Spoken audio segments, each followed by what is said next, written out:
Welcome, Bonnie, to Dominate Your Day podcast. What a delight to have you here today and share your story. I know we've known each other for a while and I've watched you through some transitions, and it's so fun to see leaders in the workplace and just pop into their office like we're doing right now with you and saying, "Hey, tell everybody about your journey."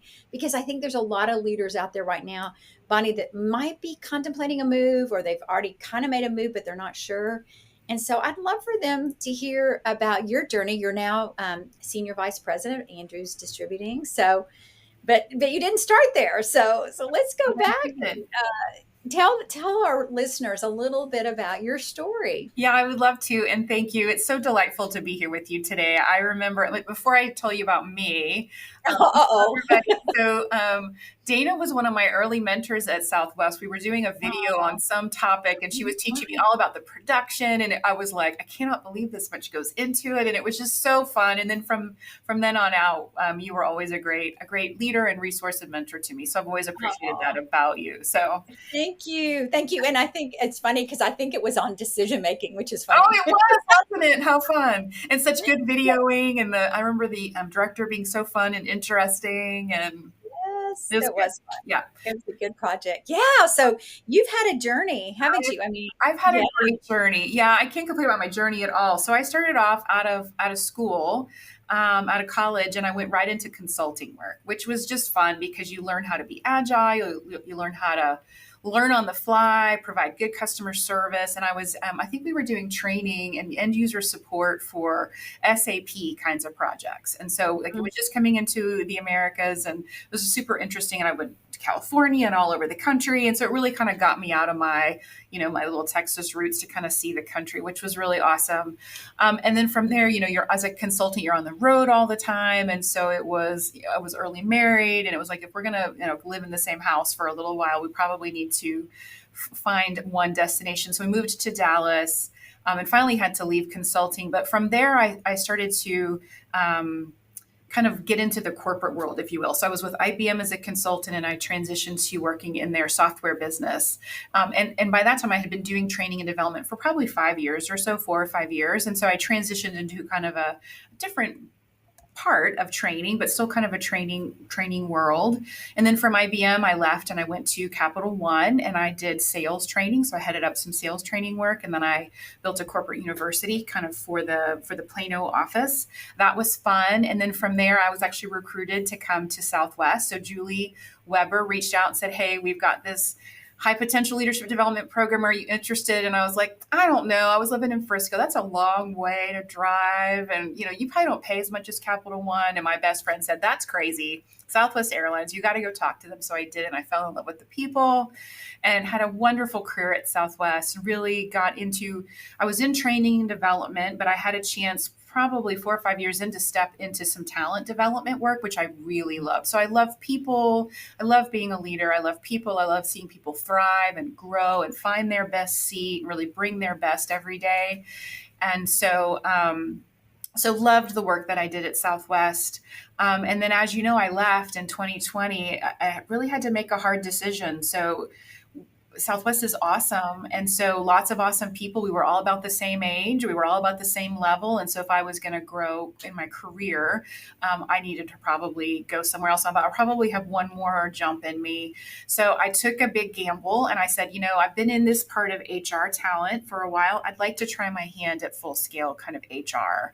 And so a private company said, "Great, bring your talent background. We want that. And we'll give you a chance to lead HR." So I did. I led total rewards, talent, recruiting, kind of the full gambit, which was an excellent experience. But I had to leave Dallas. I went to San Antonio for 4 years. And then about 4 years, it was kind of the season for something new. And I thought, gosh, what's next? And because hopefully I'm going to stay for a while. And so I was really looking for, gosh, do I want to, I need some global experience, or do I want to, grow the size of company? I've been pretty industry agnostic. And so what do I want next? And a small, where I'm currently is Andrews Distributing. And so we're a fairly small, about almost 2,000 employees, beer and spirits distributor. And I was like, I don't, privately owned. And I'm like, I don't know about that.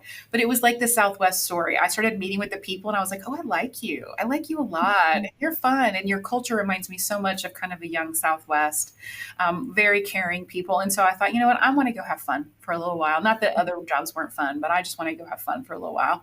And Mhm. so yeah, we came back to Dallas in January. I started here. My family is here, so that makes it easy. All of my network and my friends are here, so it's kind of like coming home. Although San Antonio is a wonderful city, we really love San Antonio. We miss it a lot, and so I'm sure we'll be back quite a bit. But anyways, so that's kind of my journey. It's been a really good one. Um, and so And it's I love that because I think there were several lessons in there. I think you took the brave decision to leave when everything was pretty comfy, probably where you were. yeah. But it's like, where am I going in my career, and how can I learn more and get? And I love that you were saying, I'm industry agnostic. It doesn't matter the industry. I'll go learn something else. So Mhm. you didn't stay in transportation, went into Yeah. construction, kind of, and now you're in the spirits and Yeah. the but what were some of the lessons? I remember watching you on LinkedIn talk about the lessons you were learning through transition. And, you've done two transitions now. And I think there's a lot of leaders out there right now who are thinking about a transition or in the midst of a transition. I can think of several, and they're in new business, new companies, new leadership roles, and they're having to navigate that. And what were some of the things was some of the lessons you took from that transition period? So like the getting settled into a new place, Yeah, part of that, yeah. So, yeah. and I'm older than I was, in all these other transitions, and so I'm learning to be kind to myself, I guess, is one of the Good. lessons. And so, as I was transitioning from San Antonio, and my husband was back, kind of dealing with the San Antonio property, so I got an opportunity to stay with my mom. So I took the opportunity to kind of spend some quality time with the people because we lost my dad last year, and so it's really Mm, become important to spend time with the people who are most important, and to me. And so that was kind of a precious couple of months to spend some time with her. But I did learn like, this is going to sound really silly, but I had to create a little space in her place that was mine because I'm an introvert, and so knowing myself enough to know that at the end of the week, because you're going to go into a new job and you're giving it your all, and your brain's going to be full, and everybody's going to want to talk to you, and they want your opinion, and they want to be visible, and all of this, and that you need a little place or permission to go where you can rejuvenate, mm, fill up your own bucket. And so it was kind of some self-care. As I was talking to a friend about transitions, and we were talking about all of these different elements, and she was talking about the human element. I'm like, yeah, it was kind of the self-human mhm. element, right? Like I needed a place to really to know that I could go and relax and just kind of fill up my bucket, if you will. I also had all these high aspirations. Like I'm going to get to my mom's house and I'm going to cook and I'm going to find a gym and I'm going to do this and I'm going to and I was like, at some point I was like, can't do all those things. And like pick a couple, like be awesome at work and get enough sleep. Like those are okay. Like if you just do those couple of things. So I'm high expectations for myself, and so I had to like you can't do all of those things. Like I finally just went to the gym this week, like found a gym this week. So and it's been 3 months. The other thing I'll share is that I'm independent. I want to be independent. I just kind of function that way, but I have Mhm, a coach now, and so my coach will say, Why didn't you call me and ask for some advice or some help or someone?" mhm. And I thought, what, I didn't think about that. So I've gotten better about asking for help. Right. Good. And so she would push me like, why do you think you have to do all those things and be awesome? And, feel like you have to add all this value, all these quick wins. Why don't you just like get to know your people? It's month one. You Mhm. don't have to be the superstar. Or, it's okay if you don't find a gym this week. Like it's really okay. So, or just, hey, I need to bounce something off of you. And so I think asking for help, and I think women who are we're go-getters, and we are career minded, and we want to serve and be Wonder Woman to everybody. You just can't, Right. and just be okay with that. And then just to treat yourself well. I mean, it was just that. It was like expect less, eat well, drink water, get some sleep, and take care of yourself. Like, which seem Mhm. kind of minimal, but they get lost. And then the other thing that I would say, like on the work front, is, and I learned this when I transitioned into Zachary as well, the construction firm, is that it's okay to spend your first couple of months getting to know people and building Mhm. relationships. And especially if you're a leader, get to know your team. So I remember Jeff Liam told me when I started with Southwest, he's like, people, or at some point he said this, people don't care how much you know until they know how much you care.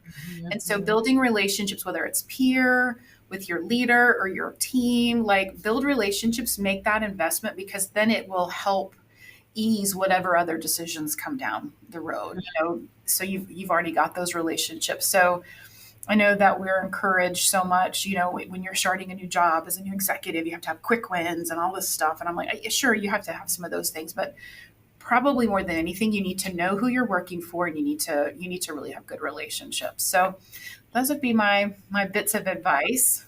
And, putting on your HR hat, what do you tell? I mean, there's a time when people are, oh, we got a new leader, and, how do we get to know her? And, this is all about your authentic personal brand is the same brand you had when I knew you at Southwest. You brought to Zachary, and now you're bringing it in here at Andrews. And so, how it goes, this kind of goes under that umbrella of relationship building, Mhm. but also just helping the team feel that psychological safe space that I've got a new leader, but it's going to be okay. I'm Yeah. not, 'cause you always go into that change mode, right? And so what have you navigated that, like doing your listening tours and all the things that new leaders typically do when they come in and give themselves that space? Is that the biggest thing that you saw, um, when you made these two different transitions? Yeah, I think so. And I mean, for your team, I would allow them space to also just ask you questions,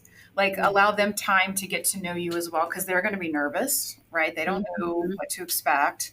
And I think you said something earlier about being authentic. I think be you. So if you're in the transition process and you're looking for a role, like be you. And if you're Mhm. interviewing, be you. Because then when you show up and if you act like a different person on day one, they're gonna be like, who did I hire? Right? They want you and they want your expertise. So just be you. Mhm. And I mean, I think everybody is awesome. So just be the awesome you that you are. And then that will be a fit. So I give my employees space. I try to do one-on-ones, genuine, like I don't have an agenda. I just want to kind of learn about you. I'm pretty open, and I mean, I think we had like a team session, and people could ask me questions, for the whole HR team, and I did disclose. I said I am an introvert, so by Friday, like I'm gonna run out of filter. At some point, my emotional filter is just low. Mhm. I care about you just the same. I just want Mhm. people to put quite a pretty of a wrapper around maybe a piece of news. So if that's your little tender and you don't want to talk to me on Friday, I'm not offended. Come back on Monday, when I'm a little bit more filled up. So I mean, I just kind of open with that because I know myself enough, and I care a lot, and I don't want anybody to not feel like they are not cared about. You Was know. there anything you learned in your transition from Zachary that you said, "Oh, I'm going to repeat that again when I go here," or was it just a similar, creating the space and making Um, space? it Because was we kind of learn and create a new file. You created that file of yeah. like, I can make this transition. Now I've made a second one. What did I do differently, or what is it? Giving yourself more space for that? So I started that. I'll be honest, I started that way because Zachary, just a different pace than Andrews, and so I started with and they were really great about saying, "Oh, take plenty of time to get to know our culture, right? We really want that." And so I took a lot of extra time. And here it was like, "Okay, you're in. We like you. Time to get going." So Yeah. then it was like, "All right, so now I have to still balance. I'm still learning, and I'm asking all the dumb questions, but yet." We're moving and we're going, and so the pace was quite different, and so it took me about 2 weeks to be like, okay, wait a minute, this pace is different. Like, let me rev up and get on the Mhm. same speed. But I think it's different for every place you begin, right? Yeah. And So depending on the business, right? it Depending on what the does. project Yeah. is. Yeah. So I think just being open and being ready and being agile. So you mentioned a little bit of culture and how you love the culture there. And one of the things we talk a lot about here is how the leaders in charge of the culture, Hmm. their team, they're keeping Hmm. that. Hmm. What are you seeing right now in the workplace? I know Gallup just came out with their numbers yesterday that engagement is just in a downward spiral since Yeah. 2009. It's really gone down, and even since COVID. But what are the things that you see now that you're doing You might have already been building on a great culture there, but what are the things you do to make sure the culture stays Yeah, where the employees are feeling engaged? intact. Yeah, and I think that's a hard one. I think I'm doing the same things that we did at Southwest, right? Yeah. Time together, breaking bread together.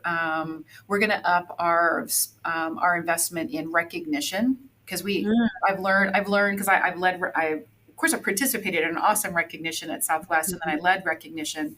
My previous company helped set that up, and then now I think we have some opportunities to do that because I think recognition makes a big difference. You know, if you're hearing a lot of different ways, hey, you're doing this really well, or kudos on this, or whatever, I think it helps bolster our confidence in kind of our own work. You know what? I don't. It may have been something I was reading on LinkedIn that maybe you posted or somebody else recently posted in the last couple of days was that managers engagement is way down. And so Mhm. if managers engagement are way down, I mean your frontline leaders are your most important role to engage your employee group. I mean, that's the group you always invest in first because if they're not engaged, then their team members are not going to be engaged. And so, I can imagine that and I haven't seen the Gallup survey Num- just yet, but yeah, the numbers just yet, but I'm imagining that if managers' engagement has fallen so drastically, of course, their team members are also going to follow drastically. So, and I don't know. There's a lot of macroeconomic stuff going on. I don't know if it's uncertainty or, the nature of work is just changing and how employees want to engage in work is changing. I'm not Mhm. sure that companies, especially kind of the C-suite, have figured out that has changed so dramatically and that they're thinking about how to engage a little differently, like that work engagement, just or not the recognition engagement, but just what we expect of our employees is probably just going to change over time. I think we're kind of in a flux stage. Mhm. It's an interesting time, but it's also, I think if we go back to our talk about authenticity and the fact that you led with well-being, you said, I learned to take care of myself. And I think, and that was what we wrote about this week was just really how do the well-being of the leader is so important because if the leader's taking care of themselves, then the people will go, okay, good, I can take care Right. of myself. Right. But if our leaders working all hours of the night and emailing and texting all hours of the night, then the employees feel like they have the followers of that leader have to do that, and then the everything starts suffering. Right. I think we've got that mix. Plus, Bonnie, are you seeing a mix of just different generations still in the workplace? Like, Oh, how many are you seeing right now? Is it like 3 to 5 I think generations? there's four, right? We've got quite a large baby boomers, and there's the Gen Xers, and then there's the millennial group, and then the Gen Z group is growing pretty quickly. Yeah, So we'll soon. I think baby boomers will fall off. I think I'm watching some stats in the next 5 years or so, and then the millennials and the Gen Ys will. Of course, the Gen X population is pretty small, but yeah, so yeah. I mean, but people are people. So while we have different generations, we all want work. the same thing. How we express it might be a little bit different. I mean, not this. We're not all the same, but typically employees want the same level of care, and the same opportunities. And being human and just being Yeah. authentic and being themselves. So, how do you bring your authentic self to work every day? What are some things that you really, I mean, one of them is like, oops, I made a mistake, or this just happened, and Hmm. getting it and going, okay, I'm good with that. I just need to tell everybody I did this. Uh-huh. Um, those are things I like to just say, oh, I don't know everything and I'm going to make some mistakes, but help me. What are some things you typically do as you show your authentic self at work? Yeah, I think that's a really good one, Dana. So, in fact, my coach was like, I was over a couple of weeks ago. I was really overwhelmed. Got all these new projects, and I feel like I have to be the one. I have to learn about it because if it's something that I don't know about, how can I support my team, delegate, and support my team well? And she was like, "You're going to have to figure out a different way to learn because that's not your job anymore." And I'm like, "Oh, yes, that's right." You forget that you need to help other people be successful, but you don't have to know all of the intricacies. So it's a little bit of self coaching and just trying to remember, Mhm. coaching I've received. And then I think just kind of coming in with a good intentions every morning, trying, kind of try bringing your best. I think learning how to prioritize your day depending upon kind of where you are um, Hmm. leveling, because you're not going to have time. It doesn't really matter what level you are. You're not going to have time to do everything. So where can you really kind of add the most value or ask for help in what's most important to prioritize? So, I love that. And I think there's probably some pivotal moment in your career as you shared your career journey with us. It might have been when you were making that decision to leave Southwest or maybe another company before that, but was there a pivotal story or experience that led you to discover more about what you really wanted to do and what you were really about as a leader? hmm. Um, I probably came into that at Southwest, but I will tell you, early in my career, I worked for IBM, and I was probably been doing training and development work for maybe 7 years, at my career, and I got laid off. And Mm, that was a moment where I had the opportunity to say, is I really want to do this training and development business? Because I kind of just took the job, I got out of college because I knew that I didn't want to, work in retail or whatever. I wanted to launch a career. And so, but I didn't choose, I didn't choose training and development as like my industry, I guess. And so I had the opportunity to really determine, is that what I want to do? And if I need to make a shift, now is the time to do it. Right.